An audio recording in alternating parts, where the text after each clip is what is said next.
तुम अब ये ख्वाब देखना बंद करो।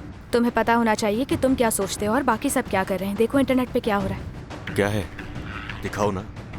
अगर मास्टर एल्बर्टो नहीं होगा तो कोई और होगा, लेकिन दौलतमंद। वाह मेरे भाई, अब समझ में आया तुम इसकी हुस्न की आखिर इतनी तारीफ क्यों करते थे।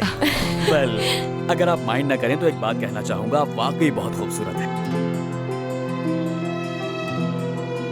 लेकिन तुमने अभी तक कोई फैसला किया ही नहीं। देखो, प्यार सिर्फ मरीना से ही करता हूँ मैं, और इस बात में कोई शक नहीं।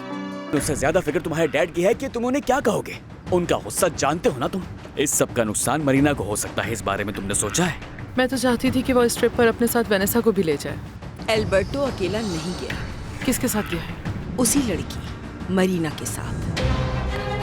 यहाँ खिड़की से बहुत खूबसूरत नजारा दिखता है। अगर मैं लोइस को ये बात बता दूं कि मरीना कहाँ रहती है तो कैसे समझूं